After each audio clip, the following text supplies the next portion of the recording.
Well, hi everyone, and greetings from Northern Michigan. This is Bob the Science Guy. Today we have another telescope video. Now last week we talked about a simple manual equatorial mount. Next week we'll talk about a computerized equatorial mount. Today we're going to talk about the collimation of a Newtonian telescope. Now this is a necessary thing that we all have to do just to make sure everything is lined up properly in order to have a good night observing the stars and the planets.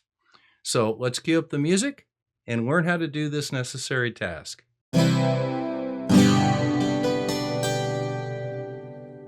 Now let's just take a moment and discuss how a Newtonian or a reflector telescope works. With a refractor telescope, you look through a series of lenses, kind of like holding magnifying glasses from various distances apart, much like an old spyglass.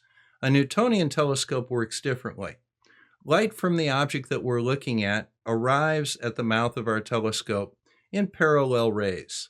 It bounces off the primary mirror at the bottom of the telescope, and then it's reflected up in a cone-shaped pattern towards the secondary mirror, which redirects it to our eyepiece. In order to work properly, this light path, as we call it, needs to be lined up properly.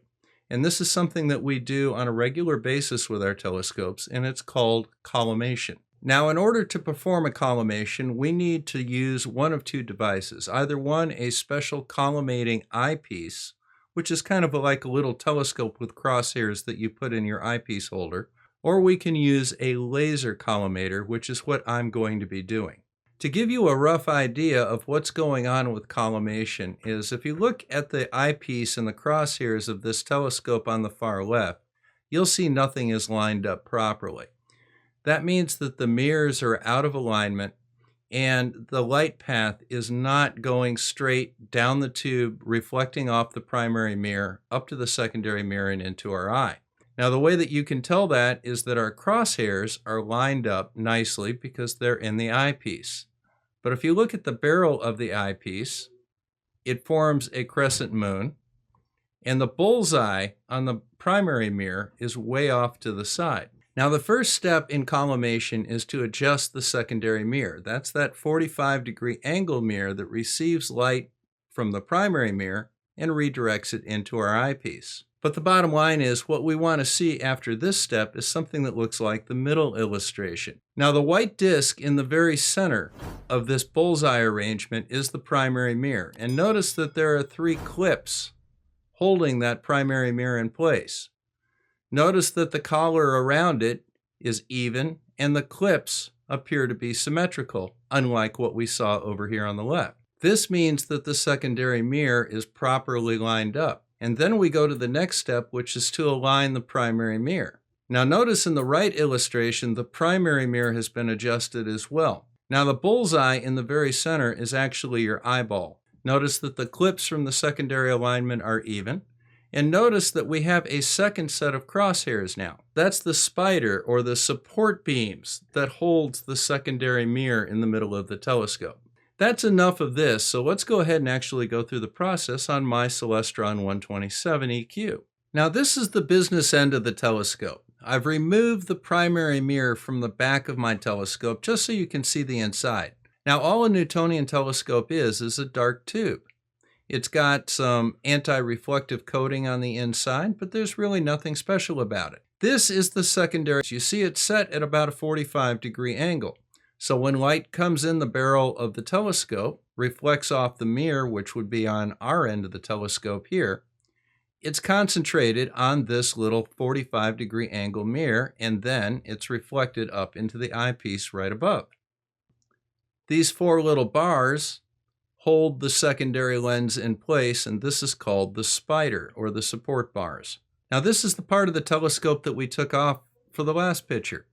This is the back plate of the telescope. Here are the 3 mounting clips that hold the primary mirror in place. And there's the little black dot that's in the center of the mirror. That'll come in important later. Now, on my particular telescope, there are 2 sets of screws between each of these clips. The one with the washer on it is the locking screw, and here they are right here. And then this is the adjustment screw. So we'll have some more on that in a little bit. The bottom line is, mechanically, this is not a very difficult thing to do. If you can use a screwdriver, you can collimate a telescope. So now the telescope's back together, and let's go ahead and do this step by step. My telescope is not a strict Newtonian telescope. It's something called a Bird-Jones telescope, which means that there's an extra lens in it. And I'm going to show you why that's important here in a moment. But the first thing that we have to do is go ahead and take that lens out. And let me show you how to do that. Well, the first thing that we have to do is we have to take the focuser off. So let's go ahead and do that real quick. All you have to do is just bring the telescope around so you can see the two screws that hold the focuser in place. And that would be these two screws right here. We've locked the equatorial mount, and we're just going to remove those screws with a Phillips head screwdriver.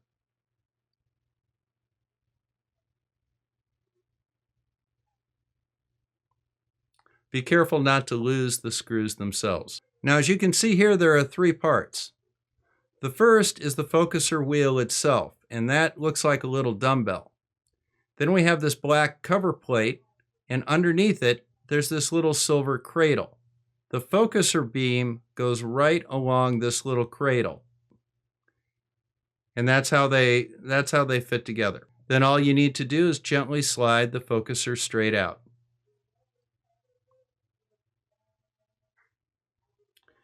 That is the extra lens in the Bird-Jones telescope. There's a spherical primary mirror, and that little lens corrects it. It acts very much like a Barlow lens. So even though the telescope is only 50 or 60 centimeters long, it has a focal length of a full meter. Now let's go take that lens out real quick. So here we have the focuser. We have the little correcting lens in it right up here. And this is the tool that we're going to use to take that out. It should come with your telescope. Now, as you can see, there's a little retaining pin, and that's going to need to be removed with the tool. Now, make sure you don't touch the lens itself when you put the tool in the two little slots on either side of that washer. So what you do is you put it in to the side. You don't use the sharp end to go straight in. Just put the little ring to the side, and now the lens itself is exposed. Now, these lenses are directional, so you need to be very careful to put it back in the same way you took it out.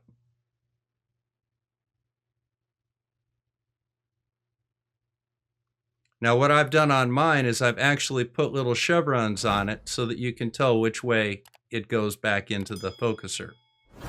The little chevrons point towards my eye. And then we'll just set it aside and put the focuser back in the telescope. Now next we'll put the laser collimator in the focuser just like an eyepiece and lock it down.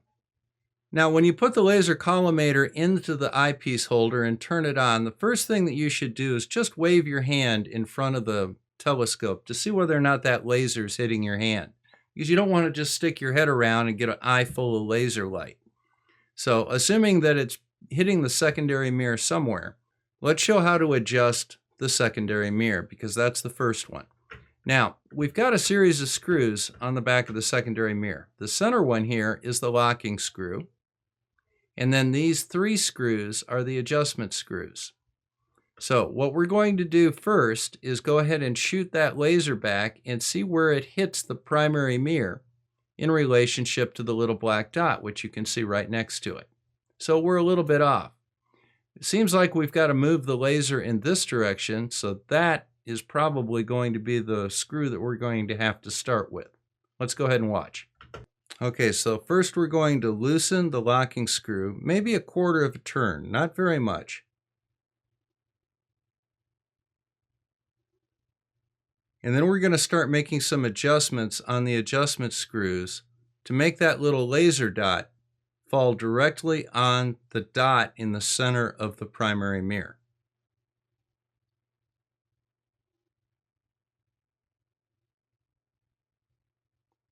See how as we turn these adjustment screws, that laser moves a little bit? If it starts getting tight, you can loosen up that center locking screw a little bit.